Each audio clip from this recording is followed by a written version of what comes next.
भगवंताच्या लीला श्रवण केल्या। शिवपुराणामध्ये जे काही आख्यायन आहे त्या आख्यायन आपण पाहून आलेलो आहोत।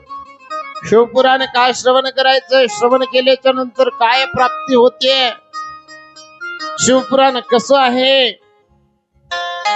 शिवपुराण कोणी कोणाला सांगितलं, कोणी श्रवण केलंय, हे सगळं सगळं सगळं श्रवण करीत आलो।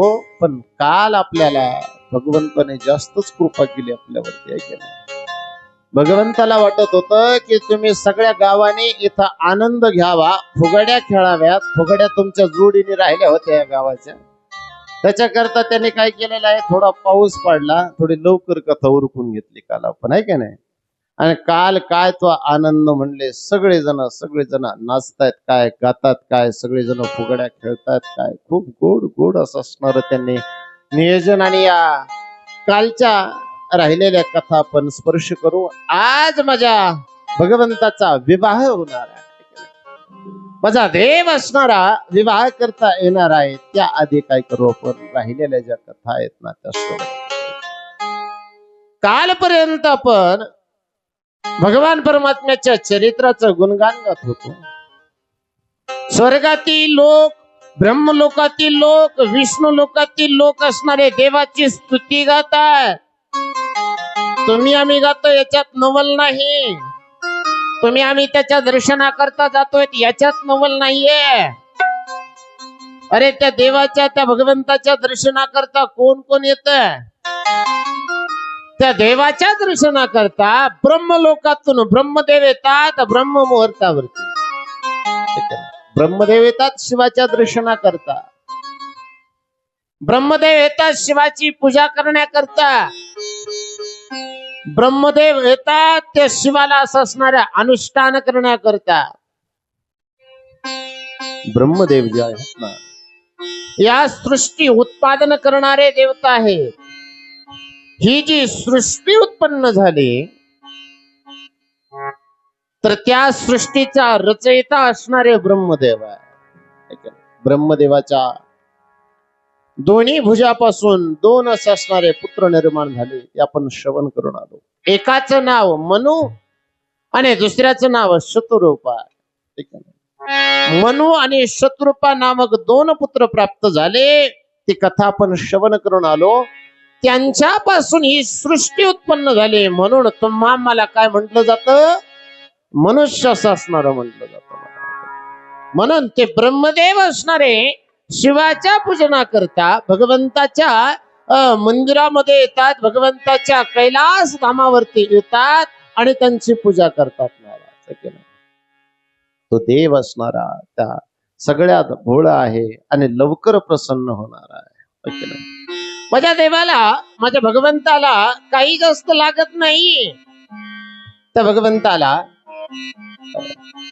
तुमचं असणार धन अर्पण करण्याची गरज नाहीये, तुमच्या सोनं अर्पण करण्याची गरज नाहीये।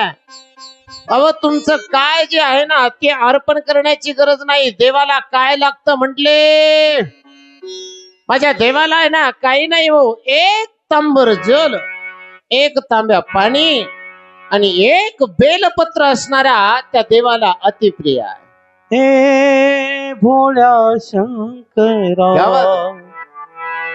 हे भोळ्या शंकरा,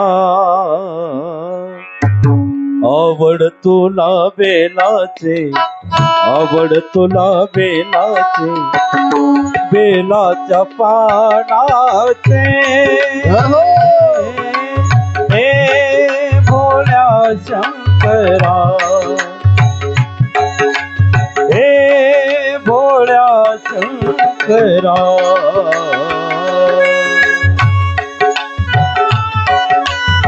टाळी टाळी जा।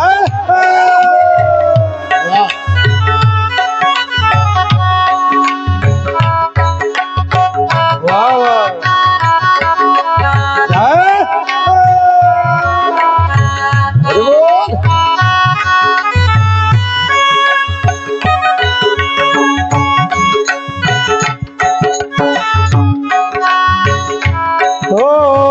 गळ्यामध्ये रुद्राक्षाच्या माळा,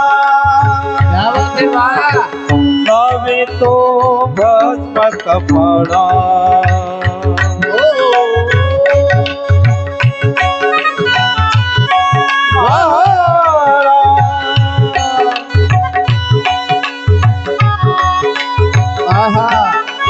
आवड तुला बेलाची आवड तुला बेलाची बेलाच्या पानाचे हे भोळ्या शंकरा हे भोळ्या शंकरा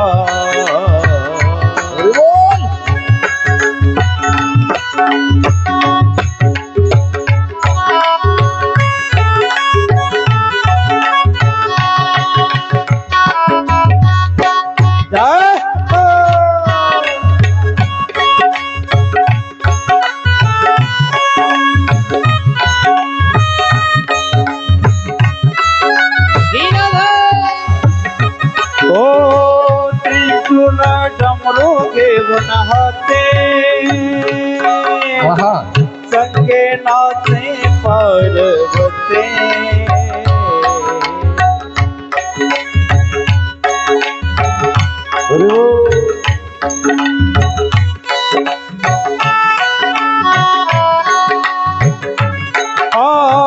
भोलेनाथ आलो तुझ्या द्वारी हे कोठे दिसे ना पुजारे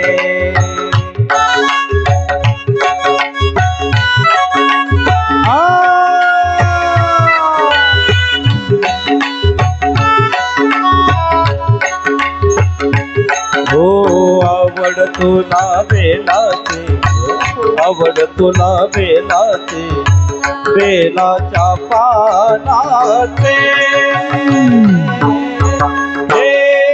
भोळ्या शंकर हे भोळ्या शंकरा आवड तुला बेलाची आवड तुला बेलाची बेलाच्या पानाचे हे भोळ्या शंकरा. ओम नमः पार्वती पतये शिव हर हर शिव हर हर महादेव हर हर महादेव श्री शिवाय नमस्तुभ्यं. महाराज त्या देवाला त्या भगवंताला अतिप्रिय असणारं बेलपत्र आहे. आपण बेलाची कथा काल श्रवण करून आलो. त्या देवाला बेल का प्रिय आहे हो एवढं? त्या देवाला बेल असं असणार इतकं का प्रिय आहे म्हणतात, तर त्या असणाऱ्या बेलाने तप केलं म्हणजे. त्या बेलामध्ये ब्रह्म वास करतोय, त्या बेलामध्ये विष्णू वास करतात आणि त्या बेलामध्ये शिव असणारे वास करतात. बेलाला किती पानं असतात? तुमच्या इकडे 2-2 असतात का? किती आहेत तुमच्याकडे? बेलाला किती पानं आहेत? आमच्याकडे पळसाला 3 पानं असतात. तुमच्याकडं पळसाला कुठं जा पळसाला, ते म्हण नाही का, कुठं जा तुम्ही पळसाला 3च पानं. तसे बेलाला सुद्धा 3 पानं असतात. कोणते? एक ब्रह्म आहे, एक विष्णू आहे आणि एक असणारे शिव आहे. ज्या वेळेस सृष्टी उत्पन्न होऊ लागली ना माय बापा हो,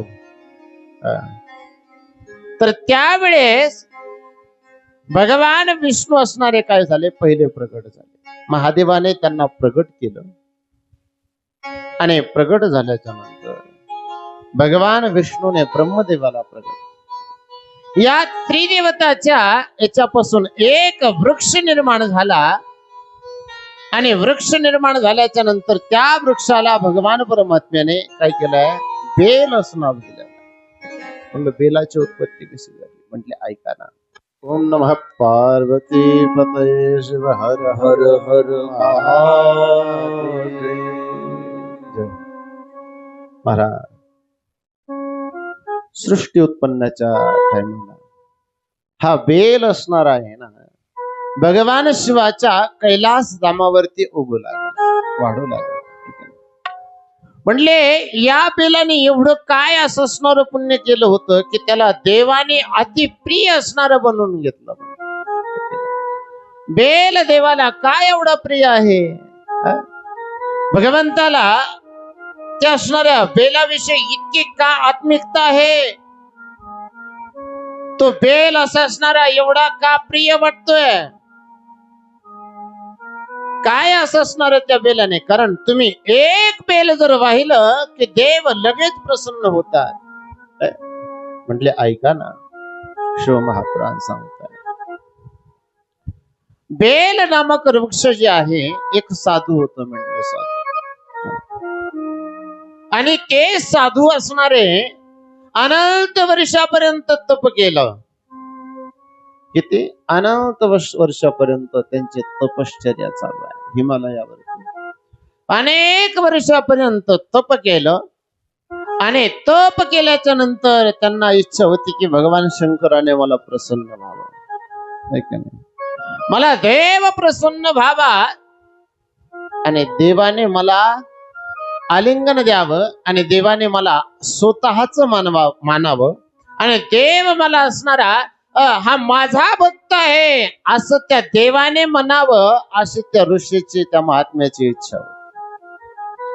अनेक वर्ष तप केल्याच्या नंतर देव प्रसन्न होईनात. इच्छा मनामध्ये आहे की भगवान शंकराने प्रसन्न व्हावं, देवाने लवकर प्रसन्न व्हावं. पण देव असणारा काय करत असतो, परीक्षा घेत असतो. देवाला जर ती व्यक्ती अतिप्रिय वाटत असेल, देवाला जर ती व्यक्ती आवडत असेल, देवाला ती व्यक्ती स्वतःची जर वाटत असेल ना, तर देव त्या व्यक्तीला लवकर प्रसन्न होत नाही. ठीक आहे. देव परीक्षा घेऊन त्याला काय करतात, त्या ठिकाणी त्याला पक्क बनवतात आणि एकदा का तो पक्क झाला की मग देव त्याला भेटतात काय, त्याच्यापाशी बसतात काय, त्याच्या संग खेळतात काय, ते म्हणेल तसं करतात काय, देव त्याला असं असणाऱ्या अंगा खांद्यावरती घेऊन खेळतात. जेव्हा तो परिपक्व होतो, ज्या वेळेस तो असणारा परिपक्व होत नाही ना, तोपर्यंत भगवान परमात्मा परीक्षा घेत असतो. म्हणजे साधूचं तप चालू आहे हिमालयावर. तपश्चर्याला बसलेले पहिल्यांदी पान फूल फळ खाऊन त्या ठिकाणी तप करायचे. रोज गंगेमध्ये जायचं, स्नान करायचंय, गंगेमधून यायचंय, आसनाला पवित्र करायचं आणि त्या आसनावरती बसायचं आणि बसल्याच्या नंतर तप करायचंय. ओम नमः शिवाय, ओम नमः शिवाय, ओम नमः शिवाय, ओम नमः शिवाय. तो जप चालू आहे, अखंड जप चालू आहे. 1 वर्ष झालं, 2 वर्ष झालं, 3 वर्ष झालं, 100 वर्ष झाले, 1000 वर्ष झाले, देव प्रसन्न व्हायला तयार नाही. 1000 वर्ष झाल्याच्या नंतर त्या ठिकाणी त्या साधून गंगेवरती जाता येईना आता. का? कारण शरीर थकलं. तपामध्ये त्या ठिकाणी बसल्याच्या नंतर आता अन्नाचाही त्याग केलेला आहे, फळाचा त्याग केला, पाण्याचा त्याग केला, सगळ्या गोष्टीचा त्याग केला आणि एक निश्चय लावला की आता देवा, जोपर्यंत तू प्रसन्न होत नाही ना, तोपर्यंत मी काहीच खाणार नाही, काहीच त्या ठिकाणी मी काही करणार नाही.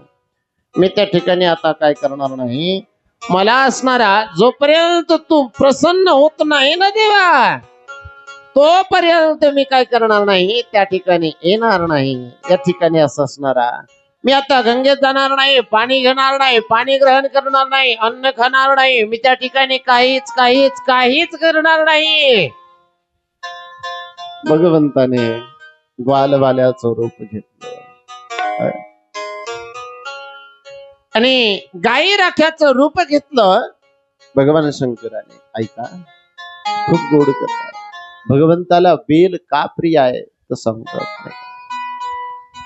त्या देवाने गाई चारणाऱ्याचं रूप घेतलं आणि रूप घेऊन त्या महलामध्ये त्या असणाऱ्या हिमालयामध्ये गायी चरण्याकरता येऊ लागले. आले हातामध्ये त्या ठिकाणी सुदुरी घेतलेली आहे. देवाला काळजी राहते महाराज, माझा भक्त जर तपाला बसला, माझा भक्त असणारा अखंड हरिनाम घालू लागला ना, त्या अखंड हरिनाम मध्ये तो असणारा जर त्या ठिकाणी आपलं कष्ट देऊ लागला किंवा आपली सेवा देऊ लागला ना, तर त्याचं संरक्षण करणं माझ्या देवाचं काम आहे. हा साधू असणारा, हे संन्यासी असणारे त्या ठिकाणी तपाला बसलेले आहेत ना, भुकेने व्याकुळ झालेले साधू, अन्नाने तृसलेले साधू त्या ठिकाणी बसलेली आहेत. आणि बसल्याच्या नंतर देवाला काळजी पडली माझ्या कैलास भगवंताला. त्या कैलासावरती माझा भक्त उपवासी त्या ठिकाणी काय करतोय, तपश्चर्या करतोय, तप करतोय. त्याला खाण्याकरता आता काही नाही, अन्न नाही. भगवंताने त्याला खाण्याकरता अन्न असणार नसल्या कारणाने मोबाईल त्याला अन्न नाहीये, ग्वालवाल्याचं रूप धारण केलं आणि रूप धारण करून हातामध्ये काय केलेलं आहे, त्या ठिकाणी हे धरलं आहे, शिदोरी धरलेली आहे. गायी चालतात, त्या गायीची धार काढलेली आहे, दुग्ध घेतलेलं आहे, दही घेतलेलं आहे, आपल्या असणाऱ्या संघ शिदोरी घेतलेली आहे. आणि त्या महात्म्याकडे, त्या संन्यासाकडे ते देव निघाले. आणि निघाल्याच्या नंतर संन्यासाच्या कुटीपर्यंत आले आणि त्या संन्यासाला म्हणू लागले, ओ बाबा काय करता? बाबा बोलायला तयार नाही. बाबा काय झालंय, कशा करता एवढा खिन्न मनाने बसलात? काय असणारी तुम्हाला समस्या? आणि एवढ्या जंगलामध्ये इथं कोणीच नाहीये, या ठिकाणी ना कोणी आलंय ना येणार आहे, ना त्या ठिकाणी तुम्ही कुटिया बांधली म्हणले राहत आहे. आणि राहत असताना या ठिकाणी काहीच नाही म्हणले, तुम्हाला खाणं पिणं ते म्हणले आपण सोडून दिलं म्हणले. आता आम्ही खात नाही, पित नाही, त्या ठिकाणी पाणी प्यायचं नाही, आम्हाला त्या ठिकाणी भोजन करायचं नाही, फळाहार म्हणले फळाहार घ्यायचा नाही, आम्ही काहीच घेणार नाही. ते म्हणले अहो घेणार कशामुळे घेणार नाहीत, नेमके सांगा तरी मला. ते म्हणले काही नाही, माझा संकल्प पूर्ण होस तर मी कोणाला सांगणार. माझा ज्या दिवशी संकल्प पूर्ण होईल ना, त्या दिवशी मी सांगल म्हणले. याच्याकरता मी अन्न घेत नव्हतो. त्या ग्वालवाल्याने हट्ट धरला, म्हणजे भगवान शिवाने हट्ट धरला, महादेवाने हट्ट धरला आणि सांगितलं, देवा हे महात्मागण म्हणले, हे ऋषी मुनी तुम्ही काय करा, असणारे काय करा म्हणले, एक घास माझ्या संग जेवण करा, एकदा माझ्या संग बसा ना म्हणले. आपण दोघ जण, आता मलाही भूक लागलेली आहे आणि जर तुम्ही जेवले नाही ना तर मला जेवता येणार नाही म्हणले. मला जेवण करायचंय, मला अन्न ग्रहण करायचंय, मला अन्न खायचंय म्हणले. पण तुम्ही असणारे जेवत नाहीत ना, त्यामुळे मलाही अन्न जात नाही म्हणले. आता तुम्ही उपाशी राहणार आणि हे असणारे शुदरी एकटा कशी खाणार म्हणले मी. तुम्ही काय करा, माझ्या संग थोडस अन्न ग्रहण करा. त्यांनी सांगितलं म्हणले नाही मी जेवणार नाही. पर जेवणार नाही कशा करता? त्यांनी सांगितलं म्हणले माझं तप चालू आहे, माझे तपश्चर्या चालू आहे, माझं असं असणार त्या ठिकाणी व्रत चालू आहे आणि शरीर एकदम त्या ठिकाणी सुकून गेलेलं आहे. भगवान शंकराने त्या साधूला असा असणारा हात जोडला आणि सांगितलं म्हणले, हे साधू, हे असणारे संन्यासी, हे महात्मागण म्हणले, तुम्ही एक काम करा, मी तुम्हाला रोज दूध असं असणार घेऊन येणार म्हणले. तुम्हाला दूध अतिप्रिय आहे ना? दूध अतिप्रिय आहे ना? दुधाशिवाय तुम्ही खात नाही, दुधाशिवाय तुम्ही राहत नाही, तुम्ही कुठं गेले तरी दूध भेटलो पाहिजे म्हणले तुम्हाला, असं आहे का म्हणले? रोज तुमच्या दुधाची व्यवस्था करतो म्हणले, चिंता करू नका. माझ्याकडे गायी आहेत, माझ्याकडे असं असणार त्या ठिकाणी महाराज सगळ्या गोष्टी आहेत, मी येणार आणि काय करणार तुम्हाला त्या ठिकाणी घेऊन. त्यांनी सांगितलं म्हणले नाही, माझी अशी अवस्था झाली म्हणून तुम्हाला वाटतं दूध खाल्ल्याशिवाय नाही म्हणले. जोपर्यंत देव प्राप्त होत नाही ना, तो कैलासावरचा देव असणारा भगवान शिवशंकर महादेव प्राप्त होत नाहीत ना, तोपर्यंत मी काहीच ग्रहण करणार नाही. आणि त्याच्या समोर कोण उभा होते? जोडवाडीकर झोपले सगळे. कोण उभा होते त्याच्या समोर? बोलत जा. कोण आले होते ग्वाल रूपाचं रूप धारण करून? साक्षात महादेव असणारे त्या ठिकाणी आलेले होते. तो संन्यासी बसलेला आहे आणि तप चालू आहे बघा. 1000 वर्ष झाली. 1000 वर्ष 100 म्हणजे 1100 वर्ष झाले महाराज, आणि तरी सुद्धा तप चालू आहे. तप चालू आहे. ध्यान अवस्थेमध्ये बसलेले ते, आणि बसल्याच्या नंतर 2100 वर्ष त्या ठिकाणी तप केलं, आणि 21व्या वर्षात त्या ठिकाणी काय झालंय?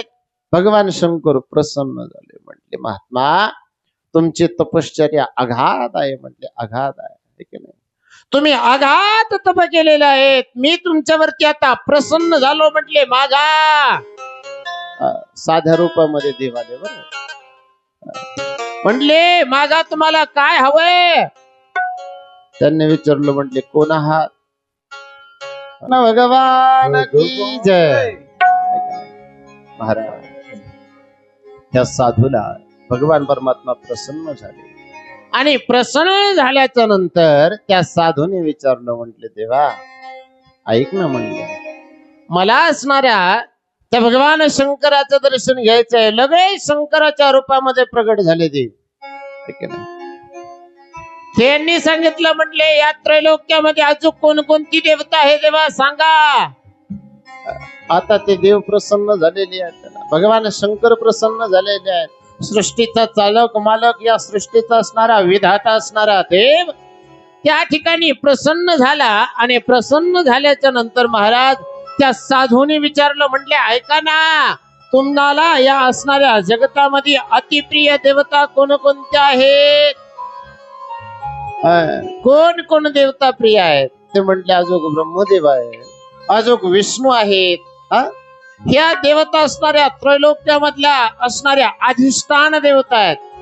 ते म्हणले ब्रह्म आणि विष्णू. म्हणले तुझ्याकरता एवढं तप करावं लागलं मला. ह्या दोघाला अजून प्रसन्न करण्याकरता किती तप करावं लागेल देवा? ते म्हणले मग या दोघाचं दर्शन घ्यायचंय. कोण म्हणू लागलं? बेल जे आहेत ना, बेलपत्राचे जे मुनी आहेत, त्यांनी त्या ठिकाणी म्हणू लागले. म्हटले देवा तुम्ही असणारे काय करा, त्या 2 संत जे आहेत ना, देवता जे आहेत ना, ब्रह्मदेव आणि विष्णू जे आहेत, त्यांना इथं बोलवा. म्हटले त्यांचंही दर्शन करायचं आहे. आणि त्या ठिकाणी ब्रह्मदेवाला आणि विष्णुदेवाला भगवान शिवाने बोलवलं, आणि बोलवल्याच्या नंतर त्या ठिकाणी त्या महात्म्याने दर्शन घेतलं. भगवान शंकराने बोलवलं, त्याकरता ते दोन्ही देवता आले, आणि भगवान शंकराने सांगितलं. म्हणले हे संन्यासी, हे महात्मा, म्हणले सांगा काय पाहिजे, आता काय इच्छा? त्यांनी सांगितलं. म्हणले ऐका ना, मला इतक्या वर्ष तपा करता जाळावं लागलं ना, मी एवढाच असणाऱ्या त्या तपा करता बसलो. म्हणले पण येणारी जी पिढी आहे, येणारे जे लोक आहेत, त्यांच्याकडे टाइम नसणार आहे, त्यांच्याकडे असणाऱ्या त्या ठिकाणी हे वेळ नसणार आहे. म्हणले मला असणारा असा वर द्या की तुमचं तिघाचं दर्शन नुसतं पाहिलं तरी दर्शन झालं पाहिजे, असा काहीतरी वर द्या. त्यांनी सांगितलं. म्हणले आम्ही तिघही त्या ठिकाणी काय करतो, एका झाडामध्ये प्रवेश करतो. म्हणले कोणत्या झाडामध्ये? ते म्हणले तुमच्या पाठीमाग जे झाड आहे. म्हणले कोणतं? जे बेल वृक्ष जे आहे ना, ज्या झाडाच्या वृक्षाखाली त्यांनी बसून तप केलं होतं, त्या ऋषीने, त्या महात्म्याने ज्या वृक्षाखाली बसले होते, जसा ओम नमः शिवाय जपाचा मंत्राचा जप हे साधू महात्मे करत होते ना, तसंच ते बेल वृक्ष सुद्धा काय करू लागलं होतं, तप करू लागलं होतं. म्हणले हे ऋषी मुनी, तुम्ही तप केलं म्हटले ती वावगी गोष्ट नाही. तुम्ही जिवंत आहात, तुम्हाला ज्ञात आहे, तुम्हाला वाचा आहे, तुम्हाला सगळ्या गोष्टी प्राप्त होतात. पण तुमच्या संग असणाऱ्या ज्या वृक्षाच्या सावलीला तुम्ही बसलात ना, त्या वृक्षाच्या खाली बसल्या कारणाने त्या वृक्षाने सुद्धा तप केलंय, तर त्याच्या पानामध्ये, त्या वृक्षामध्ये आम्ही राहू म्हणले. आणि जो भक्त एक असणारा या वृक्षाचा पान माझ्या पिंडीवरती किंवा आमच्या तिघांपैकी कोणालाही वाहिल ना, त्याला लगेच आमचं दर्शन होईल. म्हणले या 3 पानामध्ये आम्ही एक एक देवता वास करू म्हटले आणि त्या साधू संघ त्या वृक्षाने जप केला, त्या वृक्षाने तप केला, म्हणून त्याला असणारे भगवान परमात्मा प्रसन्न झाले आणि प्रसन्न झाल्याच्या नंतर तिन्ही देवताने त्या वृक्षामध्ये प्रवेश केला, त्या पानामध्ये प्रवेश केला, म्हणून त्या भगवान शिवाला काय झालं, अतिप्रिय असणार ते बेलाचं वृक्ष आहे. का?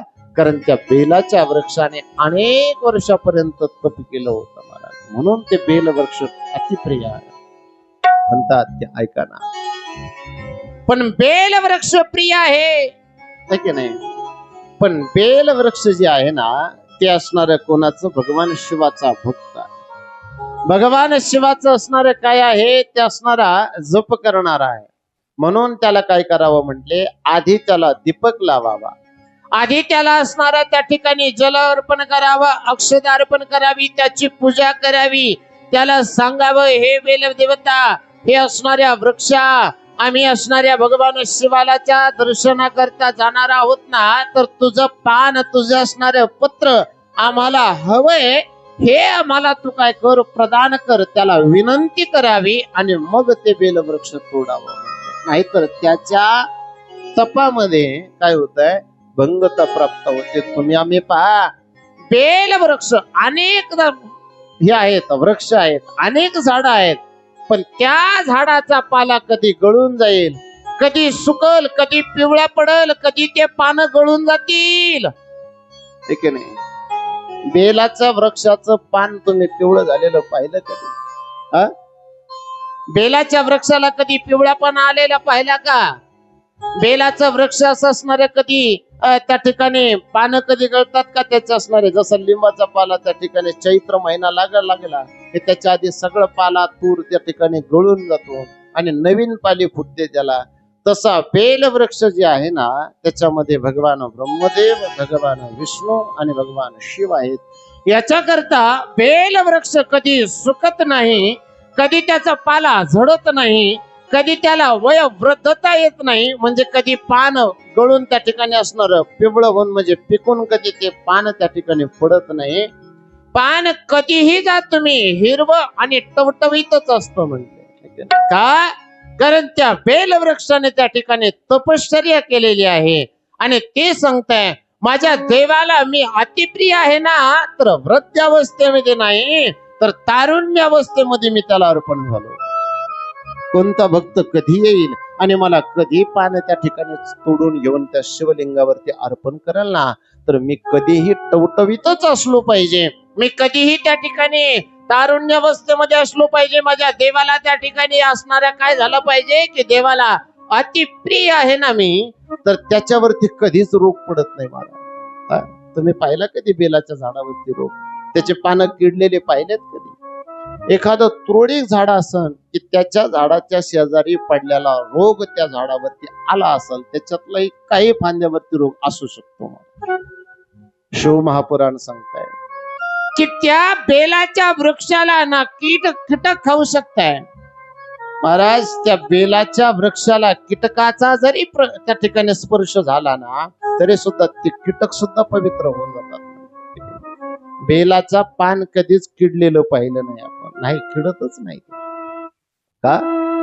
कारण त्याला असणाऱ्या भगवंताचं वरदान आहे. त्याच्या मस्तकावरती भगवान शंकराचा हात पडला, भगवान ब्रह्मदेवाचा हात पडला आणि भगवान विष्णूचा हात पडल्या कारणाने बेलाला कधीच कीटक लागत नाही. म्हणून ते अतिप्रिय असणार भगवंताला झाले.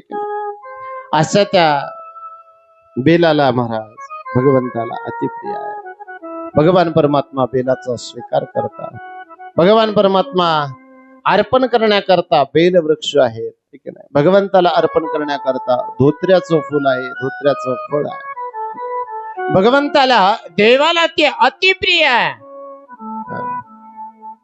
नारद मुनीने ब्रह्मदेवाला प्रश्न विचारला, म्हटले देवा ऐका ना, म्हण या सृष्टीचा चालक मालक, या सृष्टीचा उत्पत्ता, या सृष्टीला उत्पन्न करण्याची ताकद शिवामध्ये आहेत म्हटलं. शिवाचा जन्म झाला नाही, शिव स्वयं प्रगट आहेत म्हणतात तुम्ही. मग त्या देवाचा सती महाराणी सोबत विवाह कसा झाला, काय त्याची कथा आहे, कसा असणारा त्याचा विवाह झाला म्हणले,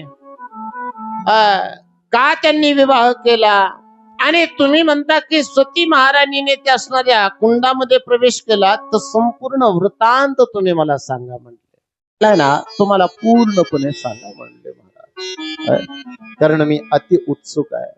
मला भगवान शंकराचं चरित्र आता काय करू लागलंय, उत्कंठा करू लागलेलं आहे. मला ऐकावंसं वाटू लागलेलं आहे.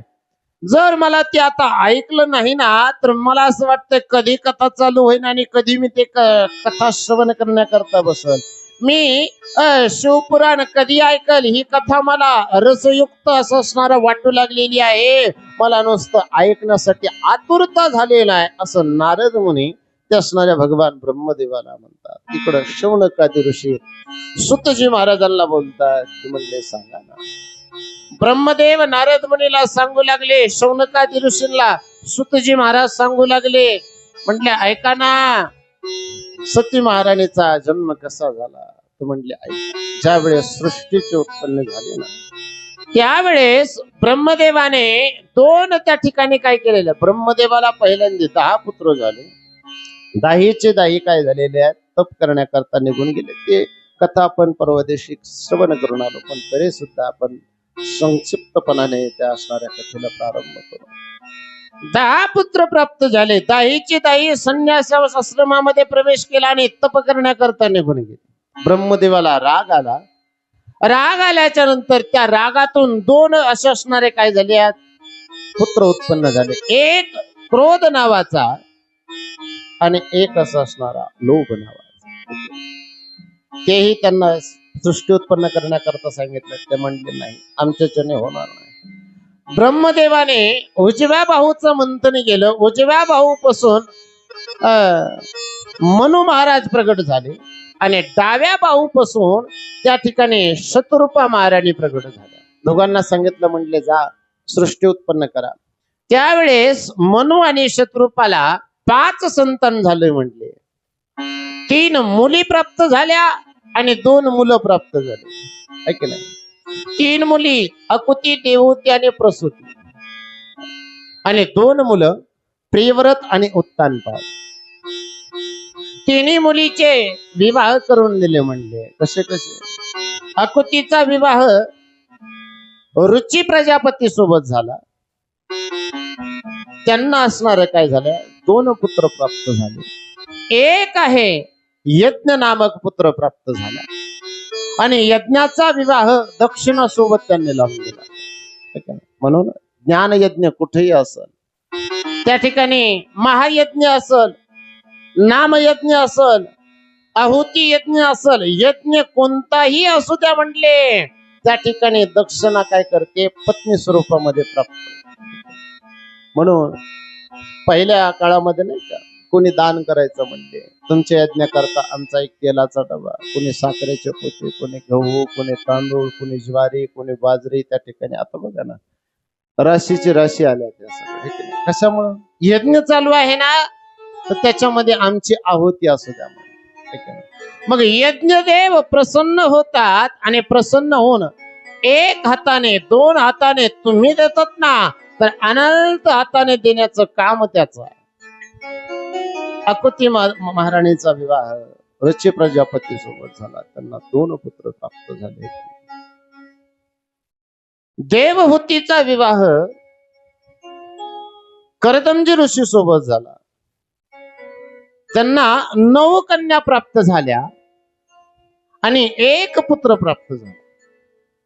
9 कन्याचा विवाह, ज्या नवविधा भक्ती ज्या आहेत ना, ह्या 9 कन्या त्या ठिकाणी काय केल्या, 9 ऋषीला देऊन टाकल्या. 9 ऋषी सोबत त्यांचा विवाह झाला. सगळ्यात शेवटी त्यांना असणारे कर्दमजी ऋषींना कपिल नामक भगवान परमात्म्याचा स्वतः भगवंताने त्या असणाऱ्या त्यांना काय केलं होतं, सांगितलं होतं. म्हणते महाराज, तुम्ही असणारा विवाह करा, मला तुमच्या पोटी काय करायचा, जन्म घ्यायचा. कोणी सांगितलंय, भगवान परमात्म्याने सांगितलं असणाऱ्या कर्दमजी ऋषी. कर्दमजी ऋषींनी अनेक वर्षापर्यंत तप केलेलं. आणि त्या तपाच्या नंतर त्यांचा विवाह झाला. म्हटले विवाह असा झाला, जंगलामधून मनु महाराज आणि त्यांची पुत्री असणारे देवहूती माता निघाल्याच्या नंतर त्या ठिकाणी त्या गंगेच्या तीरावरती हे साधू असणारे तप करत बसलेले. मनु महाराजाला वाटलं की साधूचं दर्शन घ्यावं आणि माझ्या मुलीला आशीर्वाद भेटल, मला आशीर्वाद भेटल. संत बसलेले आहेत, महंत महात्मा बसलेले आहेत, म्हटले दर्शनाला जावा. उतरले रथातून खाली आणि गेले कर्दमजी ऋषीकडे, हात जोडले, दर्शन घेतलं. आणि दर्शन घेतल्याच्या नंतर महाराज तेवढ्यात त्यांना देवाने त्या ठिकाणी साक्षात्कार दिलेलाच होता. म्हणले महाराज तुम्ही विवाह करा. म्हणले कोणा संग करणार, कोण आपल्याला त्या ठिकाणी मुलगी देणार आहे की नाही, मुलगी कोण देणार. म्हटले मी एवढ्या जंगलामध्ये राहतो, गावात राहणारे थाटामाटात राहणारे त्यांचंच लग्न होईनात. म्हणले एवढे असणारे नटून खटून बसलेले आहेत, म्हणजे रोजची रोज त्या ठिकाणी, पण त्यांचेच लग्न व्हायना. माझा भगवान परमात्मा सांगतो, म्हटले ऐका ना, विवाह करण्याकरता तुम्हाला कुठं जायची गरज नाहीये. एक मंत्र घ्या, म्हटले त्याचा जप करा. तुम्ही काय करा, त्या मंत्राचा जप जर केला तर पत्नी असणारी चालून तिच्या पित्या समवेत चालून तुमच्यापाशी येईल आणि काय करेल, तुमच्या संग वरमाला घालेल तुमचा विवाह. भागवत शास्त्र सांगतं की कपिल मुनीने त्या असणाऱ्या कर्दमजी मुनीने त्या असणाऱ्या मंत्राचा जप केला. 10,000 वर्षापर्यंत तप करणारे कर्दमजी ऋषी आता त्या मंत्राचा जप केला. 1.25 महिन्याच्या आतमध्ये विवाहाचं स्थळ चालून आलं. ठीक आहे. मनु महाराज युद्ध करून निघाले होते ना, तर ते असणारे चालून आले आणि आपल्या असणाऱ्या काय केला, पुत्रीचा विवाह त्या जंगलामध्ये त्या साधू सोबत लावून दिला. म्हटले महाराज त्या कर्दमजी ऋषीला कोणता मंत्र दिला होता बाबा असा, कारण या असणाऱ्या ब्रह्मदेवाचा पुत्र असणारे मनु महाराज, त्या मनु महाराजाची पुत्री त्यांना प्राप्त झाली. म्हणजे आणि त्यांनी म्हणले त्या जंगलामध्ये जसा विवाह झाला, शरीराला सवय पडलेली ध्यान अवस्थेमध्ये जायचं. आपल्या पत्नीला सांगितलं, म्हणले हरकत नाही, आता विवाह झाला, म्हणले मी काय करतो, देवाची पूजा करतो, म्हणले थोडीशी ध्यान धारणा करतो आणि मग आपल्या संसाराला सुरुवात करू. म्हणले असं म्हटल्याच्या नंतर त्या मातेला वाटलं, म्हणले आता काय पूजा करतील आणि पूजा झाली की मग संसाराला सुरुवात होईल. ते म्हणू लागले, म्हटले महाराज आता विवाह झालाय, आपल्या जंगलामध्ये राहायचंय, कुटिया चांगली नाही, कुटियामध्ये उंदराने घरं केलेली आहेत, घुशीने घरं केलेली आहेत, तिथं वारुळीची वारुळ बनलेली आहेत, कुट्यावरती सप्पर नाही, म्हणले ना त्या ठिकाणी काही व्यवस्था आहे ना काही आहे. साधूचं घर कसं असतं महाराज, सगळे कपडे अस्तव्यस्त झालेले.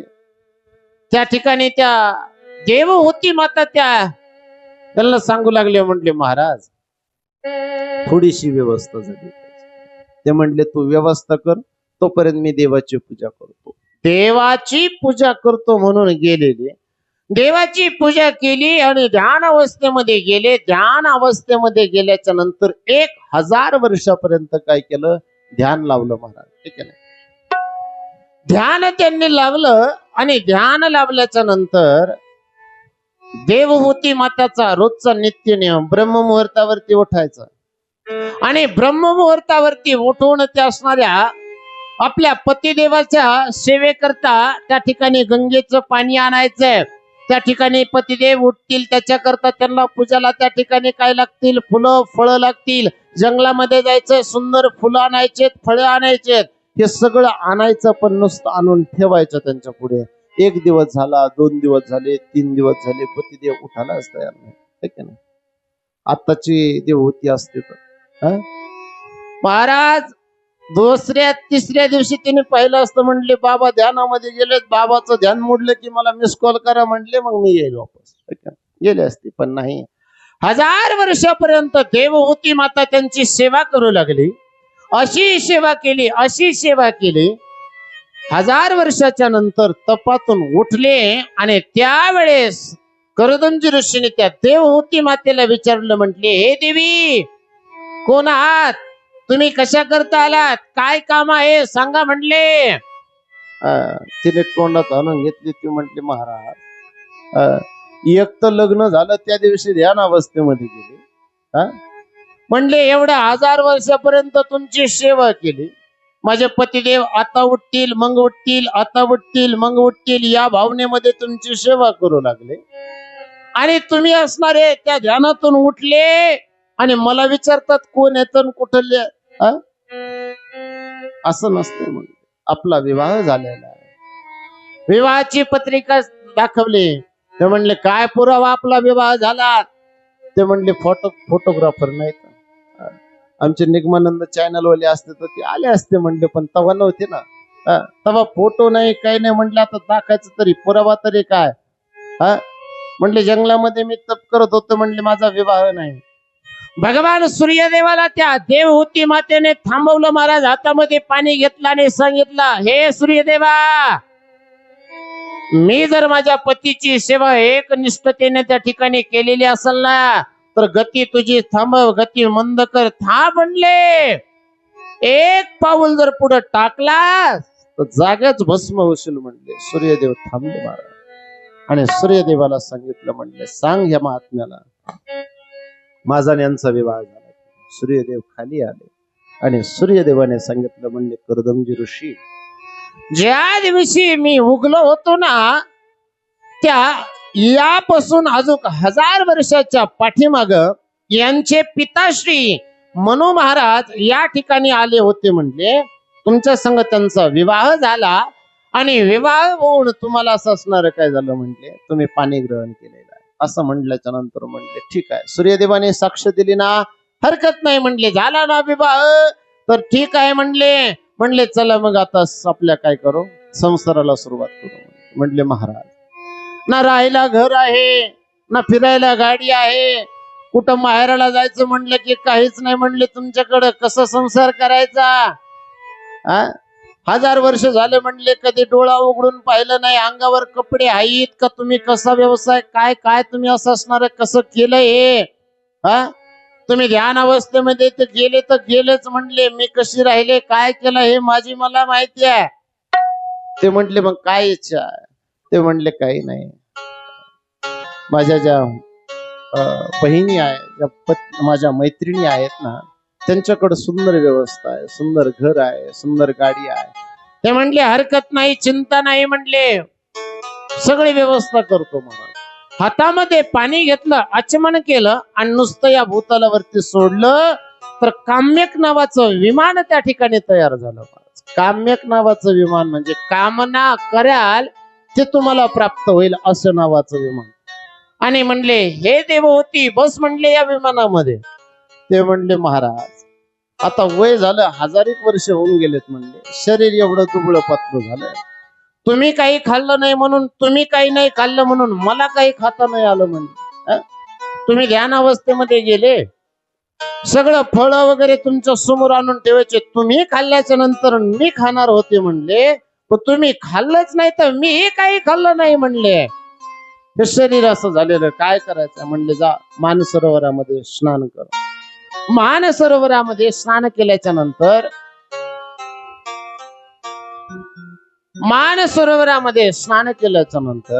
त्या ठिकाणी सुंदर देह प्राप्त झाला. आणि देह प्राप्त झाल्याच्या नंतर ते म्हणले चला आता. ते म्हणले नाही नाही, एकटीचं सुंदर असून काय, तुम्ही करा ना. त्यांनी स्नान केलं, सुंदर देह प्राप्त झाला.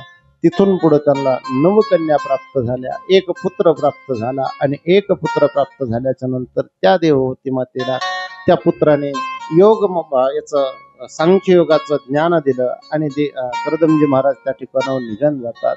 ही असणारी मनु महाराजांची दुसरी पुत्री आहे.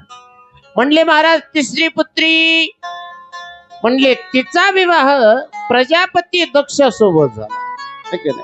प्रजापती दक्ष महादेवाचे असणारे सासरे. म्हणले त्यांना असणाऱ्या 16 कन्या प्राप्त झाल्या. 13 कन्या असणाऱ्या काय केल्या त्या ठिकाणी चंद्राला दिल्या. म्हणजे दक्ष प्रजापतीचा 13 मुली असणाऱ्या चंद्रासंग विवाहित केल्या. 2 कन्या असणाऱ्या धर्माला दिल्या. आणि राहिलेली 1 कन्या आहे ना ती असणारी काय दिली? भगवान शंकराला दिली. भगवान शंकराला दिली म्हणल्याच्या नंतर म्हटले, महाराज लगेच विवाह झाला का त्यांचा? म्हणले नाही. ही जी सती महाराणी आहे ना, यांनी अनेक याच हे केलंय, तप केलं. म्हणजे अनेक वर्ष तप केलं. म्हणजे काय तप केलंय?